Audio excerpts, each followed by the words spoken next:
Good morning. The August 12th, 2020 meeting of the Board of Estimates is now called to order. In the interest of promoting health and safety as we continue to deal with the COVID-19 pandemic, the Board of Estimates continues to meet virtually. Madam Comptroller, are there any corrections, additions, or deferrals on the agenda? Yes, there are no corrections, but please note the following. There are several protests, pages 82 through 83. Item 1, recommendation for award TR 17302, South Clinton rehabilitation from Boston Street to Keith Avenue, and item 2, the transfer of funds. A protest was received from E&R Services, Inc. Also on pages 83 through 84, item 3, recommendation for award TR 20015, concrete slab repair citywide, and item 4, transfer of funds. A protest was also received from E&R Services, Inc. Pages 83 through 84, item 3, recommendation for award TR 20015, concrete slab repair citywide, and item 4, transfer of funds. A protest was received from Robert Fulton DeShield, Esquire. Also note that the following items are being moved to the non-routine. Page 2, the DOT audit. Pages 30 through 37, Law Department settlement, estate of William James. Pages 38 through 40, Law Department settlement for Ivan Potts. Pages 82 through 83, contracts that are being protested. 83 through 84, contracts being protested. Pages 86 and 87, Law Department settlement for Deshaun McGreer. Please note the following abstentions. The Honorable Mayor Young will be abstaining on page 23, items 1 and 2. Page 29.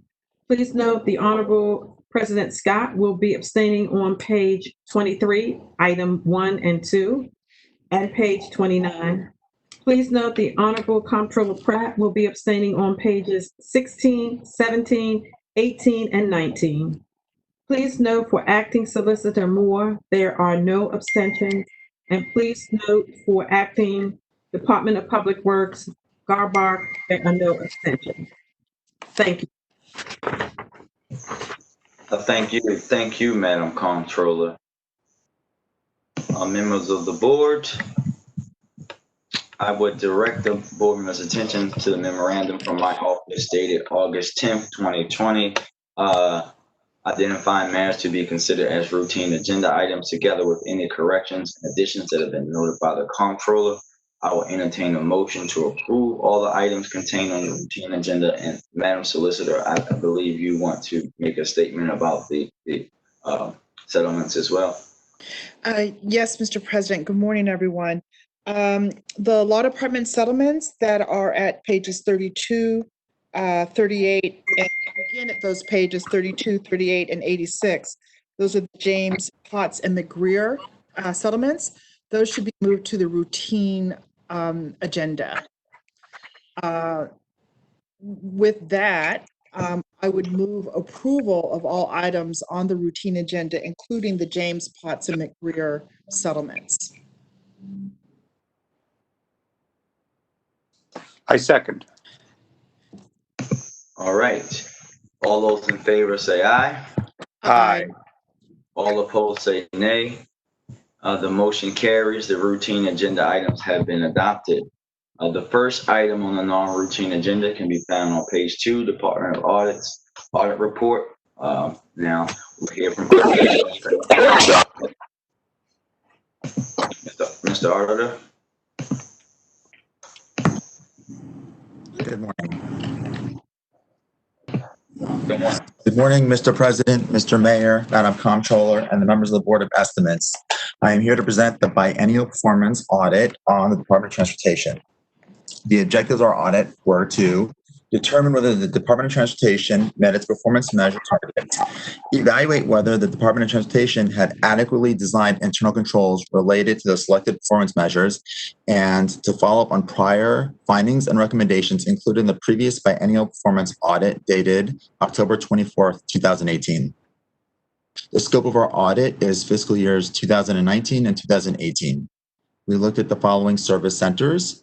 Street Management, Service 683. This service provides the preventative maintenance, resurfacing. This service provides the preventative maintenance, resurfacing, and streetscaping for city roadways, sidewalks, and alleys throughout the city. We also looked at Parking Enforcement, Service 693. This service provides the enforcement of all parking laws in the city of Baltimore. It also manages cross-training and deployment of all transportation enforcement officers. The performance measures we looked at for 683 were percentage of potholes repaired within 48 hours of reporting and cost per lane mile resurfaced by internal crews. The performance measure we looked at for Service 693 was number of citations issued.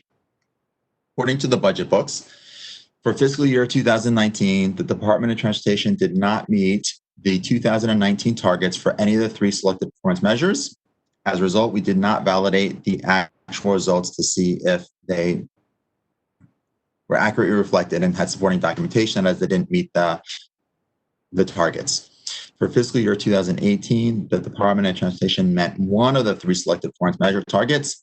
However, we did not validate the actual results of that performance measure because the Department of Transportation could not provide adequate supporting documentation for us to test.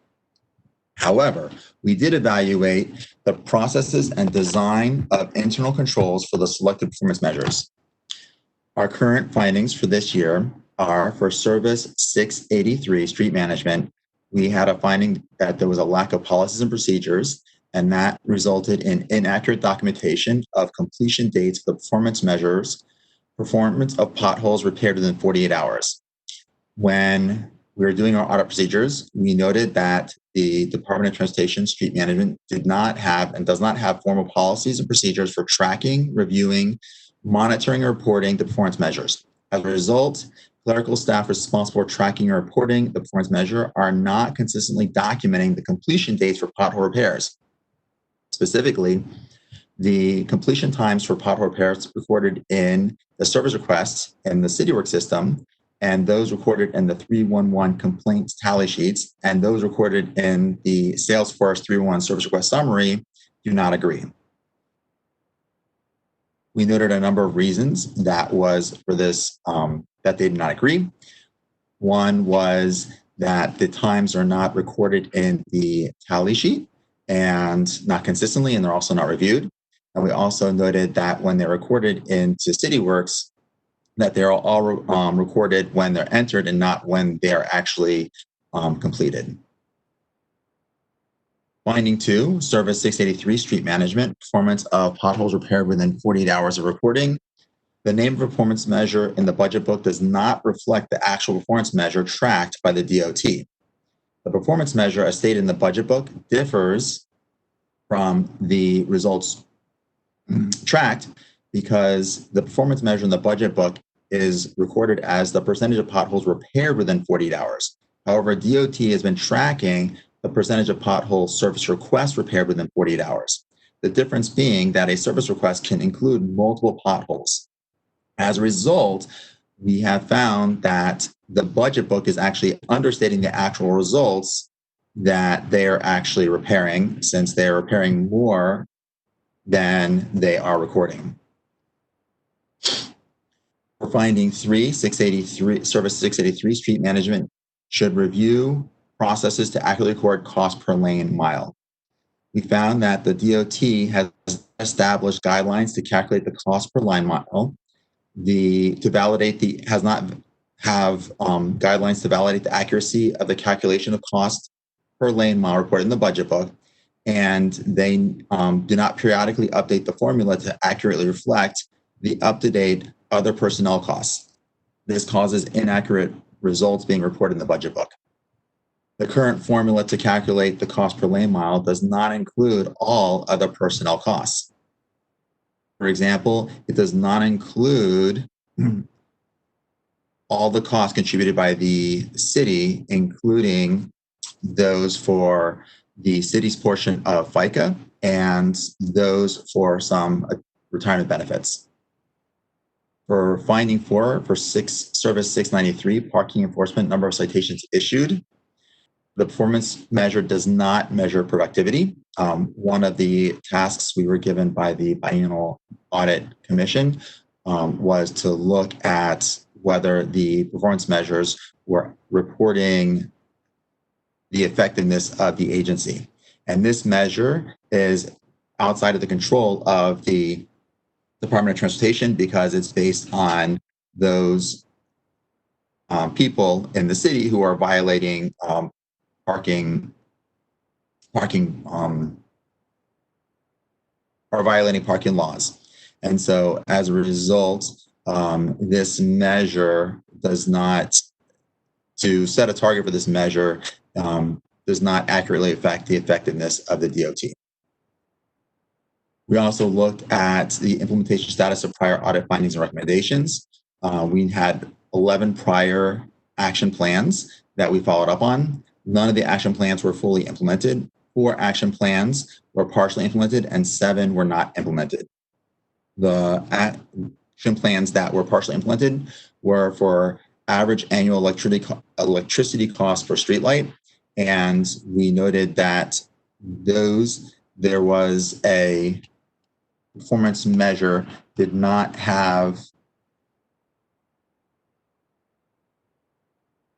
accurate ways to determine whether the measure was being, the targets were being met. We also, another one that was partially implemented was percentage of inspected streets meeting city roadway lighting standards. And that one also, they did not have an effective way to set targets and measure whether those targets were being met. We also noted that the number of circulator riders annually performance measure, that they originally, they could not provide documentation, and they had an action plan to get a new vendor, and they have moved forward in that process, but they have not completed that process to accurately track and measure that. Another performance measure was the average circulator headway during rush hour. And we noted that they didn't have effective and accurate supporting documentation, and also they did not meet the performance measures. And that is similar to the previous one, where they did have an action plan to change the vendor and put processes around that, and we did see progress during that, but it was not completed. For the prior findings that were not implemented, it was percentage of streetlight outages repaired within 4 days. For that one, there was a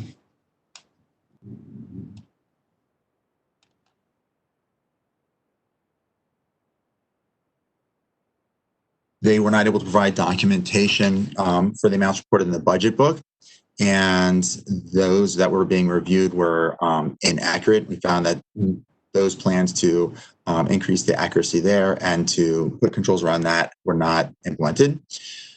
We looked at the number of marina dockings. In prior, the DOT did not meet those performance measures, and that the supporting documentation was not supporting the amounts reported. And for that, the DOT is reviewing the entire marina docking process and that section, but they did not implement any of those action plans noted in the 2017 and 16 audit. For percentage of docking capacity booked during peak season, the same thing. The DOT is reviewing the how they're going to handle the docking going forward, and none of the action plans for that were implemented. We also noted a percentage of dock master operations supported with docking fee revenue, that those fee revenues were not met, and the same as above, the DOT is reviewing that whole process and that service center. Same thing for number of rascal dockings per year, that there was not accurate supporting documentation to represent the numbers being reported. We also noted that the average number of hours between street cut service requests received and inspection completed. We noted that those targets were not met and that they didn't have supporting documentation, and those action plans were not implemented during by the time we did our audit. The same thing with percentage of street cuts determined to be improper during inspection. Those in 2017 and 16, the DOT could not provide supporting documentation to support the amounts reported in the budget book, and action plans related to that were not implemented. Thank you, and I will take any questions that you have. Thank you. Before we do that, Mr. Auditor, Director Sharkey, would you like to respond? Greetings, Steve Sharkey, Director, DOT. I thank the Audit Department for their thorough look through at these. I certainly think that there's certain portions where we could improve some record keeping on what would be called the types or the service type numbers. So we certainly do that, as well as I think that these, of course, need to be looked at overall. We do outcome budgeting used to do outcome budgeting. We stopped, and I say we being the city as a whole, needs to look at these with a critical eye to make sure that the service types we put in are both useful to the operation as well as capturable. So certain ones are definitely important to the operation. Some of them are no longer.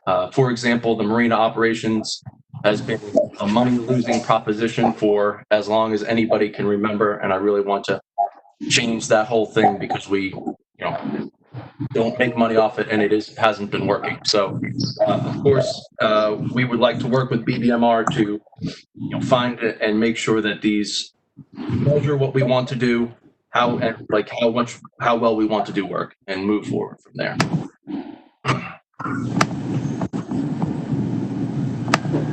Thank you. Mr. Director, could you everyone mute themselves while you're not talking, please? Thank you. Mr. Director, just in particular to me, can you tell me about the progress you guys have made on the finding in reference to just basic service like potholes? For us not to know that kind of information is very alarming to me. And to me, this is something critically important as we move forward, that we are providing people top quality service, period, but especially on things that are as basic as them picking up the phone and saying, hey, there's a pothole on my street. Can you inform us about the progress that you guys have made in that area? Yeah, and I don't believe at all that the service of the pothole is poor. So we're out there. If you call it a pothole, we're there. The record keeping is not appropriate for the modern standard day. So we need to have a little bit more tightness on records that can be kept over the long term. So if you go back 10 or 15 years, you call up the guy on the radio, say, hey, go to 200 West XYZ block. They go out there, stamp it out, and then call it back in on the radio. Now they use pieces of paper. It's a little bit convoluted, but it needs to be clear now that we've also fully implemented a new in-house work order system. So it's not that the work isn't getting done, it's just that it's not recorded in a way that can then be audited later, which we will be working on. Well, that was my follow-up question. And being in the environment that we're in now where everything is digital and virtual, can you talk about some steps that you guys have made to work towards that? I'll have to get back to you because we have not figured out exactly where to go, because we would then have to consider new items along that way. I have not seen a fully virtual way for each crew to use either an iPhone or an iPad that works, but hopefully in the future that could be implemented.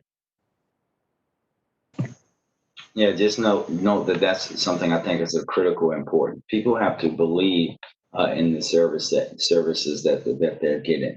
And also, can you talk about the auditor talked about you guys' inability to be able to track things because of it, maybe it's a systems issue, or maybe being something that maybe you shouldn't be tracking, especially when you're talking about the parking results that he talked about. Have you guys had a conversation with the auditor's office and maybe BBMR about those issues?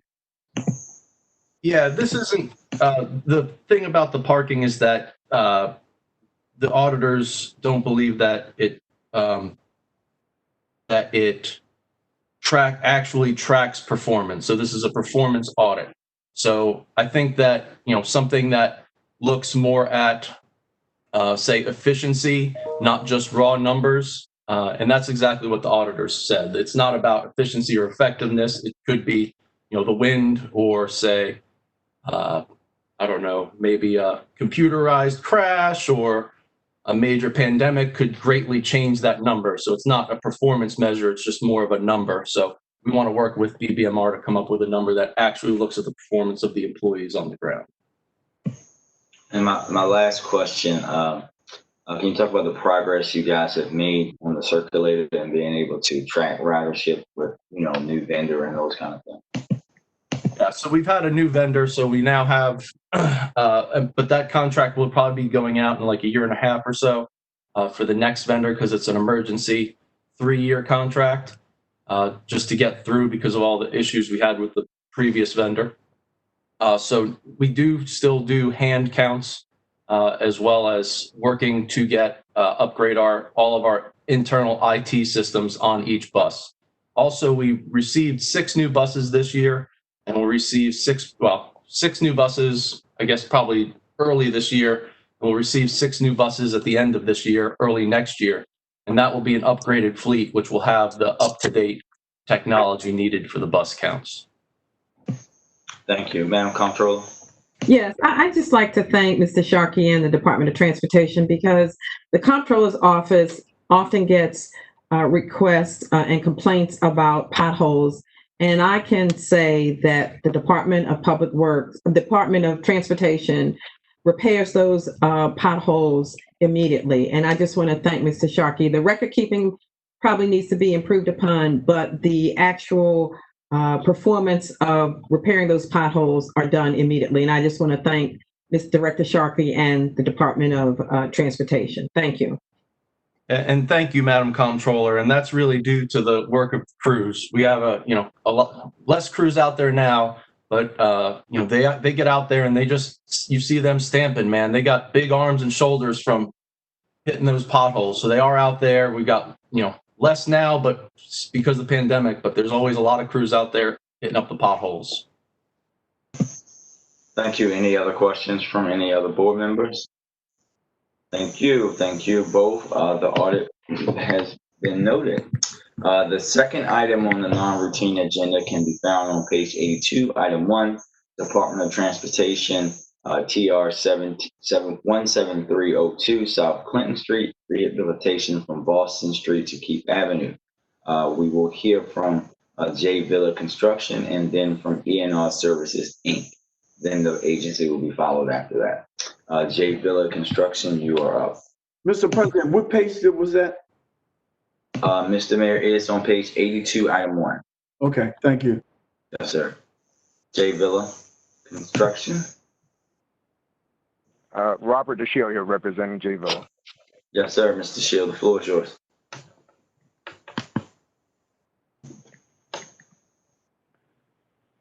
I think this is the protest filed by ENR. Yes, this is This is the protest from ENR on the J. Villa Construction Award for Boston Street to Keith Avenue. Okay, so we're waiting to hear from. I don't represent ENR, so I guess we're waiting to hear from them on their protest. No, you will go in first, Mr. DeShiel. We'll go to them after. Well, the agency, apparently, I can't speak for the agency, but it appears from what J. Villa has said that, from what ENR said, that ENR's bid was deemed non-responsive because of their failure to properly acknowledge one or more of the addenda to the contract. I'm not privy to that action on the part of the agency. I assume that it was appropriate, and we certainly support the recommendation of the agency to award to J. Villa, but I don't have any facts to rely upon as it relates to what the agency did. Yes, sir. Thank you, sir. We will hear from Mr. Hugo Flores. Yes, good morning. We submitted the bid for the documents on March 4th. Addendum number 1 was acknowledged in the bid documents, along with including the first page of the addendum as proof that it was acknowledged. However, the addendum consisted of 73 pages, 70 of which were drawings. Those were not included with the bid. However, the pages that were very important to the bid were pages 384R and 391R, which changed the quantities and would have made the bid materially defective, but those pages were included in the bid. The addendum was acknowledged, and all the proof was there that it was acknowledged. So we feel that the bid is being deemed non-responsive on the smallest of technicalities, just because some drawings were not included. All right. Thank you, Director Sharkey. I'm going to let Chris Griffin and Mike Mullin. All right. Thank you.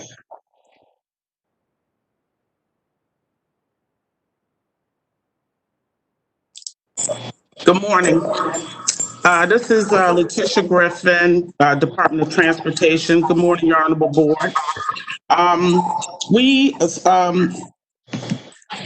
distributed an addendum, 73 pages. However, the contractor did not submit all of the pages as the bidders were instructed. So we referred the matter to the law department for a legal opinion. But the Department of Transportation stands by its recommendation to J. Villa. Did you guys receive the opinion from the law department? Yes, we did. And Mike Mullin, I believe, is on the call as well. Mr. Mullin. Good morning, Mr. President, Madam Comptroller, honorable members. Michael Mullin from the Law Department. I did, in fact, issue an opinion on this one. And what happened here is there's a 73-page addendum that was acknowledged by the bidder. They decided that there only 2 pages of that addendum were important, and that's all that they returned with their bid. Now, traditionally, that's not a decision that the city leaves up to the bidders. The other bidders submitted the entire addendum. The addendum itself did do more than have just drawings in it. There were specifications that were issued because of the Maryland State Highway Administration's changes. There were items added to the contract. Quantities were revised, and the drawings were adjusted to adjust the scale of the drawings. So that is why the addendum was important. We do not normally allow the bidder to decide what is important or not. They are required to submit and attach the whole addendum because the addendum becomes part of the actual contract if the board awards to the bidder. It's actually incorporated into the bid itself, and we now know if it's part of the documents that the bidder has submitted a responsive bid. By not submitting the full addendum, we don't know that, and we've left it up to the bidder to decide what they think is important, and that's not what the Board of Estimates has done in the past, and that's not what happened here.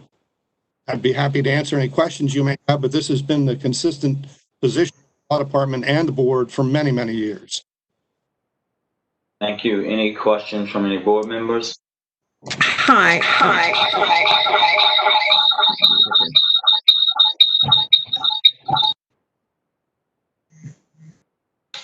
Mrs. Director Garbach. I have one question for Ms. Griffin or Mr. Mullin, and agenda, it says the DBE goal is 94.58%. That is that correct? Or can you explain? No, that's not the goal. That's I don't have the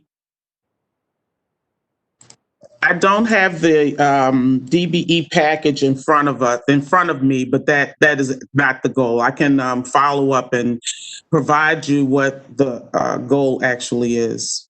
Okay. Yeah. If you could, yeah, because that seems. Yeah, that's not the goal. Yeah. Okay. I have no further questions. Madam Comptroller, You're on mute, Madam Comptroller. Actually, you called Mr. DeShiel for pages 82 to 83. Mr. DeShiel is protesting pages 83 to 84.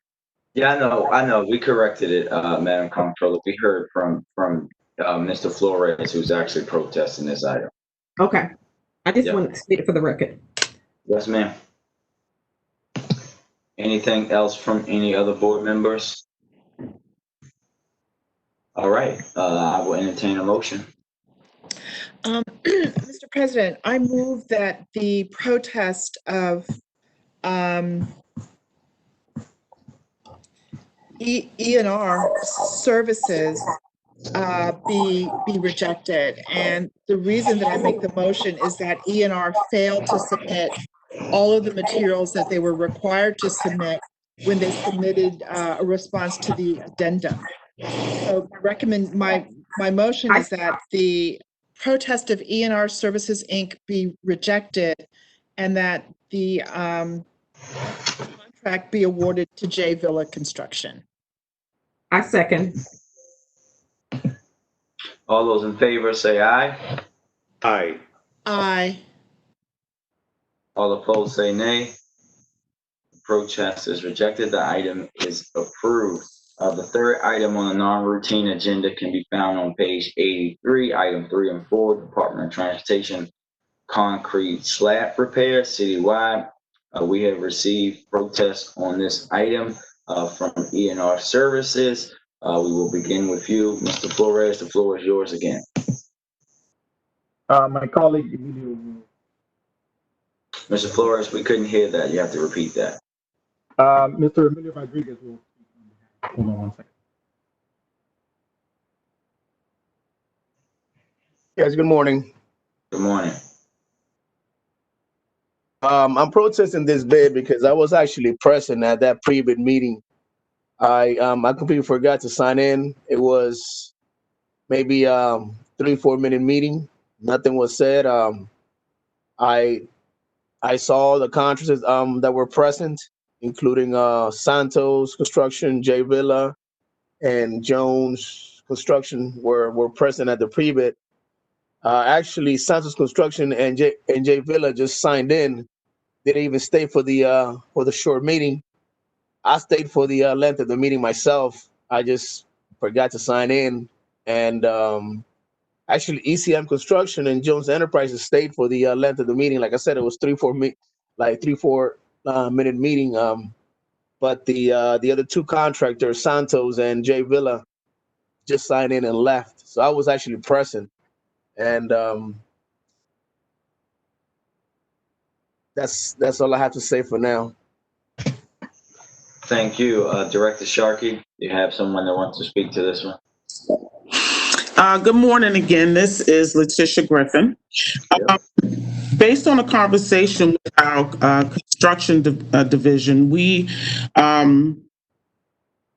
saw no evidence that E&R attended the pre-bid meeting. Not only did we look at the sign-in sheet from the pre-bid meeting, but on the 7th floor of the Benton building where the pre-bid meeting is held, in the reception area, everyone who enters that area must sign in. So we also looked at that sign-in sheet as well, and we didn't find any evidence that E&R had been on the floor that day or had attended the pre-bid meeting.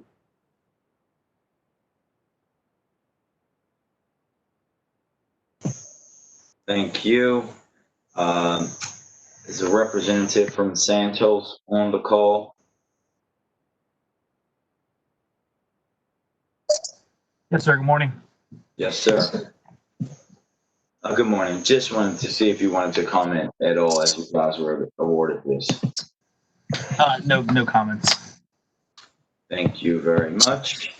Let's see, who else do we have here? All right. Do we have anybody else on this item? Mr. DeShields, are you on? You're not on this item, correct? Is he still there, Mr. DeShields? Hello? Yes, sir. We can hear you now. Yes, sir. We can hear Okay, you. yes. Yes, Yes, sir. yes. Well, Jeff Villa filed a protest because, as shown in the affidavit that was appended to the protest, Jay Villa was in fact the only contractor present. This was a mandatory pre-bid meeting. Jay Villa was there on time, was there, had a conversation with Mr. Donovan, who conducted the meeting, I believe, on behalf of DOT. Mr. Donovan advised Jay Villa at the conclusion of the meeting that it was over. Jay Villa, before they left, took a picture of the sign-in sheet, which is appended also to the protest. You will see from the sign-in sheet that there was only one contractor there at the time the meeting concluded, or in fact, even during the meeting. We also appended photographs, I guess, of the people who were there. And Santos was not present, the same was true with respect to E&R. And we don't know what happened after Jay Villa, after the meeting concluded and Jay Villa's representative left the meeting. But if indeed other contractors came in later and somehow the meeting resumed or was restarted, that would have been improper because there was no communication with Jay Villa once the meeting concluded and Felix Villa left the meeting. And inasmuch as it was mandatory pre-bid meeting, and the bidders were advised that their failure to appear would result in their bids being deemed unacceptable, we believe that the only responsive bidder was the Jay Villa, and therefore the only appropriate party to award the contract would be Jay Villa. Thank you, Mr. DeShields. And we are going to separate these two protests out. Are there any questions for the agency on the protest of this item that is from E&R? Any questions? All right, I will entertain a motion.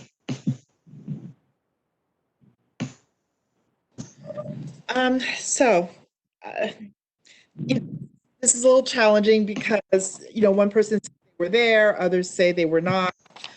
It's the written document that is going to have to control this one.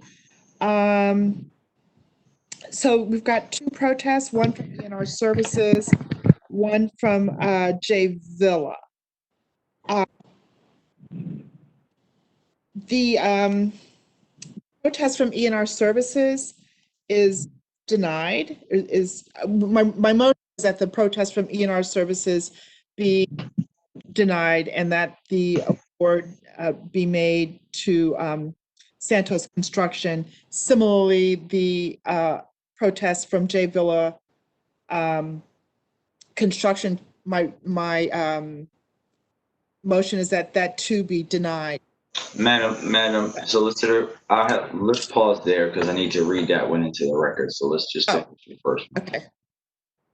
Is there a second? Second. All those in favor say aye. Aye. All opposed say nay. Motion is approved. The protest is denied. This item has been approved. The fourth item on the non-routine agenda can be found on page 83 to 84. Item 3 to 4, Department of Transportation, concrete slab repair citywide. We have received protests on this item from Jay Villa Construction, represented by Mr. DeShields, who we have heard from today. Would like for the Department of Transportation, just for the record, to address this protest on this item. Good morning again. This is Letitia Griffin. In speaking with the host of the pre-bid meeting, Michael Donovan, and he is on the call.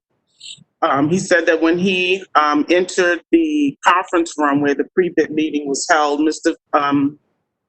the representative from Jay Villa was already there, as other DOT members also came into the room. And I believe, like I said, he's on the call and he can confirm this, that Jay Villa said they didn't have any questions and they were going to leave the meeting, and they did. And after he left, he came back and took a picture of the sign-in sheet. Well, the meeting still went on, and other contractors entered the conference room, and the meeting continued. And the pre-bid meeting did not end until 11 a.m. as stated in the pre-bid meeting minutes that was distributed to all bidders as well as the sign-in sheet. So.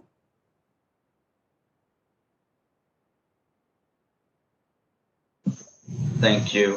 Thank you so much. Are there any other questions for anyone on this item? I have a question. I just want to clarify. Yes, ma'am. Ma'am Solicitor. Thank you for recognizing me, Mr. President. Ms. Griffin, are you saying that J. Villa came and signed but left? Yes. The pre-bid? Okay. Yeah. Okay. I'm sorry. He stated he didn't have any questions concerning the bid, so he signed the sheet, he left, and then he came back in the room and took a picture of the sign-in sheet.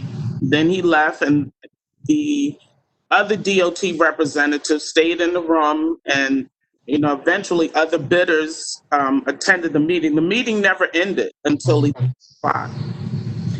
So once the meeting began and information was shared, was the representative from J. Villa still present, or? No, he had left. He had left. Mm-hmm. Okay. All right. Thank you. Those are all the questions I had. Thank you. Anybody else? Madam Solicitor. I make a motion that the protest of J. Villa be rejected and that the contract be awarded to Santos Construction. Second. All those in favor say aye. Aye. Aye. All opposed say nay.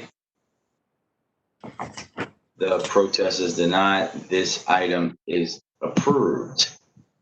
Do we have any remarks from any of the board members today? Madam Comptroller, do you have anything? No. I would like to make just some brief remarks before we close. Again, today we are facing the repercussions of what is the embarrassment that was the gun trace task force. The settlements earlier, or more than a settlement, it really for me stands as a reminder that we have an obligation to own mistakes that were made, even if we were not in power of things when they'll happen. And that really talks about how we have to be more transparent and accountable to Baltimoreans moving forward. And that goes for law enforcement, legislators, agencies, and every civil servant who takes a job and is supposed to protect and work for the citizens of Baltimore. We all know there's still a lot of work to be done in restoring with trust with EPD, but within our city as a whole. And as long as I'm able to serve, our residents can rest assured that I will work every day toward that goal, which is critically important. As there is no more business before the board, we will recess until bid opening at 12 noon. The board will be in recess next week, August 19th. We will reconvene August 26th, 2020. Thank you, everyone. Please wear a mask. Please practice physical distancing. Please give your prayers and your thoughts to all the families impacted by the explosion in Northwest Baltimore, especially of those who lost those two victims of fatal victims of that explosion and their families. Thank you. Thank you, everyone. Okay, you ready? Good afternoon. The Board of Estimates is now in session for the receiving and opening of bids. As part of the overall effort to limit transmission of the COVID-19 virus, the Board of Estimates is conducting bid openings remotely.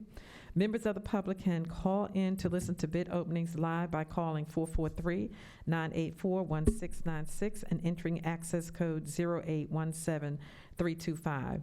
Board of Estimates meetings are broadcast live on Charm TV, Channel 25 on Comcast Cable in Baltimore City.